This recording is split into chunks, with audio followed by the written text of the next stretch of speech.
ఆర్మూర్ మండలం రాజారాం నగర్ చెందిన Cyberabad city police DSP Mandanam Gangadhar నిన్న తన స్వగ్రామంలో ఓటు హక్కును వినియోగించుకున్నారు. ఈ సందర్భంగా ఆయన తన నివాసం వద్ద డిఆర్టీవీకి ప్రత్యేక ఇంటర్వ్యూ ఇచ్చారు. ఈ ఇంటర్వ్యూలో ఆయన మాట్లాడుతూ నేటి యువత పెడదో పట్టకుండా ఉండాలంటే తల్లిదండ్రుల పాత్ర అత్యంత కీలకమని పేర్కొన్నారు. యువత తమ లక్ష్యాలను ఎలా నిర్దేశించుకోవాలి, సమాజం పట్ల బాధ్యతగా ఎలా మెలగాలి అనే విషయాలపై విలువైన సూచనలు చేశారు. ఈ కార్యక్రమంలో ఆయనతో పాటు వారి తల్లిదండ్రులు మందనం రాజలింగం, మందనం గంగమ్మ మరియు ఇతర కుటుంబ సభ్యులు పాల్గొన్నారు. ఒక ఉన్నతాధికారి హోదాలో ఉండి కూడా మూలాలను మర్చిపోకుండా గ్రామానికి వచ్చి ఓటు వేయడం పట్ల స్థానికులు హర్షం వ్యక్తం చేస్తున్నారు.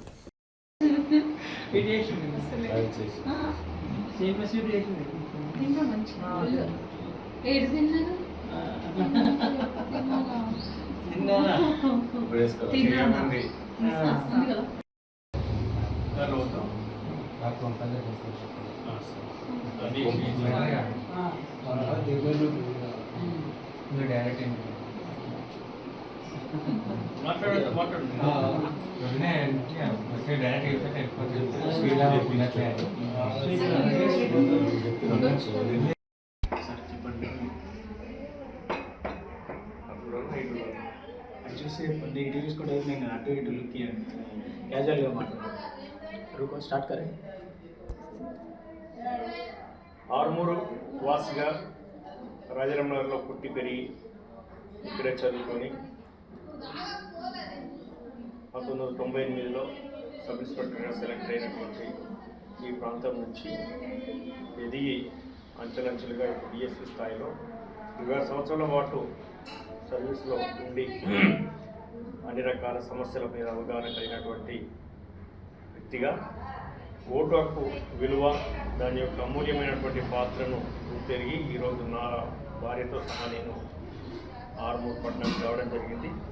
ఈరోజు ఫిబ్రవరి 11th రోజు మున్సిపల్ ఎలక్షన్స్లో భాగంగా రాజారాం నగర్ కాలనీలో నేను చదివినటువంటి ప్రీ ప్రైమరీ స్కూల్లో నా ఓటు హక్కును విజయవంతంగా వినియోగించుకున్నాను. ప్రతి ఒక్క పౌరుడు ఓటరు ఖచ్చితంగా ఓటు హక్కును అమూల్యమైనదిగా భావించి ఓటు హక్కును వినియోగించుకోవాలి. దేశ నిర్మాణానికి చాలా ముఖ్యమైన పాత్ర పోషిస్తుంది. ముఖ్యంగా చదువుకున్న వాళ్ళు మంచి నాయకుని ఎన్నుకొని దేశ రాజకీయ పరిస్థితులను, సాంప్రదాయాలను కూడా మార్చడానికి అవకాశం ఉంటుంది. కాబట్టి ఈరోజు ఓటు హక్కును వినియోగించుకున్నందుకు చాలా సంతోషంగా ఉంది. సార్, కొంచెం యువతకి మీరు ఇచ్చే సందేశం, ఎందుకంటే మీరు ఆర్మూర్ వాసిగా ఆర్మూర్ నుంచి పై స్థాయికి వెళ్ళారు సార్. ఇక్కడ ఆర్మూర్ల పరిస్థితులు చాలా దారుణంగా, యువతకు మీరు ఇచ్చే సందేశం సార్. యువత విషయంలో ఒకటేనండి, ప్రతి ఒక్కరు చదువు మీద శ్రద్ధ పెట్టాలి. ఎక్కడైతే అక్షరాస్యత పెరుగుతుందో అక్కడ చెడు గుణాలు, వ్యసనాలు, చెడ్డ పనులు ఇలాంటివి కనపడకుండా ఉంటుంటాయి. ఎక్కడైతే విద్య తక్కువ ఉంటుందో అక్కడ ఇటువంటి సమస్యలు సహజంగా కనిపిస్తుంటాయి. ఎందుకంటే ఆరోగ్యం పట్ల శ్రద్ధ ఉండదు, జీవితం పట్ల శ్రద్ధ ఉండదు, ఒక స్థాయి పట్ల శ్రద్ధ ఉండదు, నా యొక్క పాత్ర ఏంది సమాజంలో అనే ఆలోచనకు దూరంగా ఉండడం జరుగుతుంది. కాబట్టి ఆ చదువు అనేది ఖచ్చితంగా ఉండాలి. ఆ చదువు వల్లనే జీవితాల్లో మార్పు ఉంటుంది. నాకు తెలిసినంత వరకు నేను చాలామందిని రాజారాం నగర్ బస్తీలో అబ్జర్వ్ చేస్తున్నాను. పిల్లలు చాలా మట్టుకు ఎవరైతే ఇప్పుడు అంత టీనేజ్లో ఉన్నారో, ఆ పై స్థాయిలో ఉన్నారో, వారందరూ కూడా దాదాపు చదువును వదిలేసి, దాదాపు 90% చదువును వదిలేసి ఏదో కనిపించినటువంటి పనులలో నిమగ్నమయ్యి జీవితాన్ని కొనసాగిస్తున్నారని అనిపిస్తుంది. ఆ క్రమంలో వాళ్ళకు ఒక ఆకర్షణ లాగా చెడు గుణాలంటే ముఖ్యంగా గంజాయి, ఈ డ్రగ్స్, వివిధ డ్రగ్స్ తీసుకోవడం, అదేవిధంగా మత్తు పానీయాలు, ఇవన్నీ ఆరోగ్యాన్ని చెడగొడతాయని తెలిసి కూడా తీసుకోవడం, అంటే ఆ క్షణంలో ఆనందాన్ని కలిగించేదానికి ఆకర్షితులవుతున్నారు. అటువంటి వాటికి ఆరోగ్యమే మహాభాగ్యం అన్నట్టుగా ఆరోగ్య సూత్రాలను పాటిస్తూ, అదేవిధంగా విద్యాబుద్ధులను వంటపట్టించుకుంటూ తనకు కలిగే సంతానానికి కూడా విద్యను అందించాలన్న ఆలోచనతో, మంచి ఆరోగ్యాన్ని అందించాలన్న ఆలోచనతో ముందుకు పోతే తప్ప ఆ విషయాల్లో పరిష్కారం రాదు. కాబట్టి ప్రతి ఒక్కరు ఏంటంటే చెప్పేది మంచి సుగుణాలను, బెస్ట్ ప్రాక్టీసెస్ను అవలంబించాలి. ఆ బెస్ట్ ప్రాక్టీసెస్ అంటే ఏంటి? మంచి ఆరోగ్యం, మంచి విద్య, ఈ రెండు కలిగినప్పుడు అన్నిటికీ పరిష్కారం లభిస్తుంది. ఇది ముఖ్యమైన విషయం. సార్, తల్లిదండ్రులకు మీరు ఇచ్చే సందేశం? తల్లిదండ్రులు ఖచ్చితంగా బాధ్యతగా తల్లిదండ్రులు ఎప్పుడైతే వాళ్ళు ఆరోగ్యంగా ఉంటారో, ఎప్పుడైతే విద్యను అవలంబిస్తారో, ఎప్పుడైతే మంచి సుగుణాలను కలిగి ఉంటారో, వాళ్ళని చూసినటువంటి వాళ్ళ పిల్లలు కూడా అలాగే తయారవుతారు. కానీ వీళ్ళే సరిగా లేనప్పుడు, వీళ్ళే విద్యకు దూరమైనప్పుడు, మంచి సుగుణాలకు దూరమైనప్పుడు పిల్లలకు కూడా సర్వసాధారణంగా అదే వస్తుంది. పిల్లల్లో మంచి ఆలోచన విధానం పెంపొందాలంటే ముందు స్కూల్ పోయినంత వరకు, స్కూల్ పోయిన తర్వాత గురువు, స్కూల్ పోనంత వరకు తల్లిదండ్రులే పునాది. అలాంటప్పుడు తల్లిదండ్రుల నుంచి అటువంటిది అవ్వాలి. అటువంటి తప్పినప్పుడు ఖచ్చితంగా అది క్రమక్రమంగా స్కూల్లో కూడా అదే పాటిస్తారు. కొంతమంది పిల్లలు స్కూల్ పోయిన తర్వాత మంచి పిల్లలు చెడగొడతా ఉంటారు. కొంతమందిని ఇక్కడే కాదు, హైదరాబాద్లో కొన్ని స్కూళ్ళల్లో పరిస్థితి 10th క్లాస్ 9th క్లాస్లోనే డ్రగ్స్కి హ్యాబిచ్యుయేట్ అవుతున్నారు.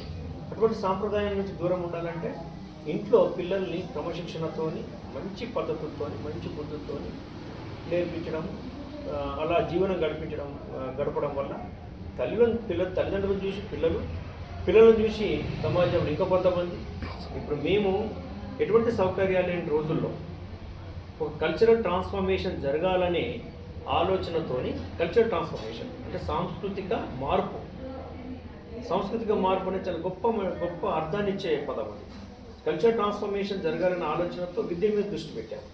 ఏ పని చేసినా సరే ఇటువంటి బస్తీలో, ఇటువంటి సౌకర్యాలు లేనటువంటి బస్తీలో పుట్టి పెరిగి విద్య మీద కాన్సన్ట్రేషన్ చేయడం వల్ల ఒక్కొక్క మెట్టు విద్యలో అధిగమించడం వల్ల, విద్యలో ఒక్కొక్క మెట్టు పాకడం వల్ల మనకు సమాజం అంటే ఏంది, సమాజంలో మన పాత్ర అంటే ఎలా ఉండాలి, అదేవిధంగా సమాజంలో మన పాత్రతో పాటు మనం సమాజానికి ఏమి ఇవ్వబోతున్నాం, ఒక మంచి సాంప్రదాయం ఉన్నటువంటి రాజకీయాలను, ఒక మంచి సాంప్రదాయం ఉన్నటువంటి సంస్కృతిని, ఒక మంచి పద్ధతులతో దేశాన్ని ఎలా నిర్మించాలి, అలాంటి పద్ధతులతో మాత్రమే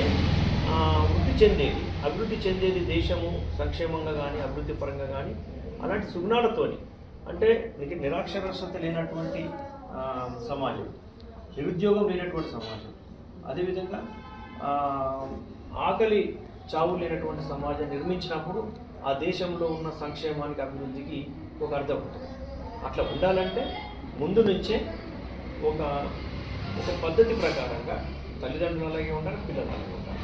పిల్లలు మంచి సుగుణాలతో ఉన్నప్పుడు తోటి వారిని కూడా మంచిగా మార్చడానికి అవకాశం ఉంటుంది. మేమే ఉదాహరణ, మేము మంచి గుణాలు ఉన్నటువంటి వాళ్ళతో దోస్తాను చేసాము.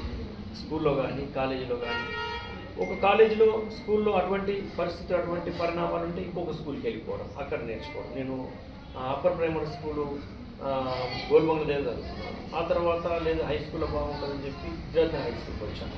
ఆ తర్వాత ఇంటర్మీడియట్ 10th అయిపోయిన తర్వాత ఇక్కడ ఇంటర్మీడియట్ ఆర్మూర్లో చేయకుండా బాల్కొండ ఇంటర్మీడియట్ చేశాను. ఒక ఉద్దేశం అనమాట. అంటే మనం ప్రాంతం మారితే పరిస్థితి కూడా మారుతుంది. పరిస్థితులు బాగాలేని కూడా ఉండకూడదు, మంచి పరిస్థితులు ఉన్న దగ్గరికి వెళ్ళిపోవాలి. అంటే నేను ఇవన్నీ ఎందుకు చెప్తున్నానంటే, యువత, విద్యార్థులు దేశానికి మంచి ఒక పునాది లాంటి దేశ సాంప్రదాయాలు మార్చాలన్నా, మంచి సాంప్రదాయాలు తీసుకుపోవాలన్నా ఇది చాలా ముఖ్యమైనటువంటి పదం. మీ కుటుంబ నేపథ్యం చెప్తారా సార్? మీ విద్యాభ్యాసం, మీ ఫ్రెండ్స్ అన్ని మాత్రం పంచుకున్నారు. మీ కుటుంబ నేపథ్యం. నేను ఇంతకుముందే చెప్పాను, ఆర్మూర్లో జిరాయత్ నగర్లో పుట్టాను.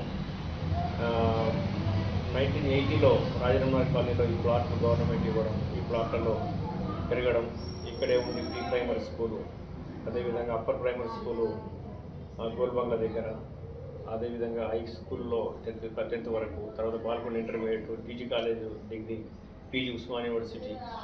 అక్కడ నుంచి 1998లో నేను 22 సంవత్సరాల వయసులో ఉన్నప్పుడే నాకు సబ్ ఇన్స్పెక్టర్ పోస్టు కొట్టుకునే విధంగా ప్రయత్నం చేయడం. అది మన దగ్గర రాదు, మనం దాని దగ్గరికి వెళ్ళాలి.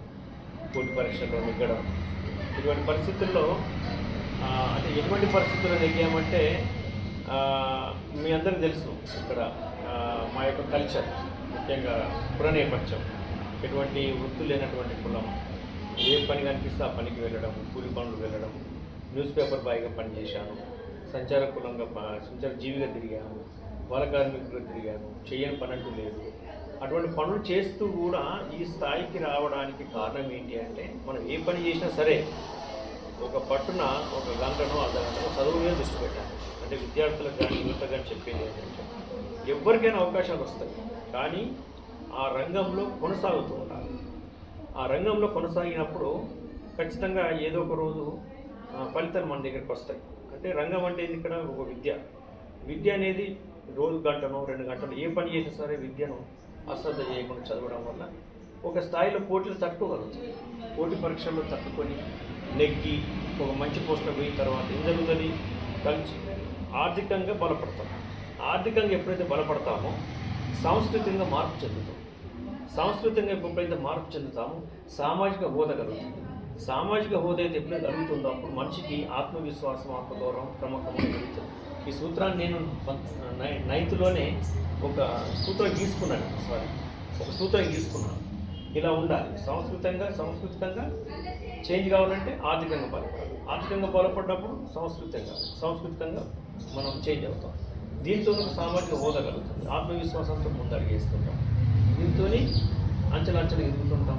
ఇంకా మనం కూడా 10 మందికి హెల్ప్ చేయడానికి అవకాశం ఉంటుంది. మన చుట్టూ పరిస్థితుల్లో మార్చడానికి అవకాశం ఉంటుంది. ఇట్లా ఏదైనా సాధ్యం అవుతుంది. Thank you sir. మీ అమూల్యమైన టైం మాకు ఇచ్చారు. Thank you sir. తినడం అయిపోతే ఒకసారి ఫ్యామిలీ మెంబర్స్ తీసుకుందాం. ఓకే, సంతోషం.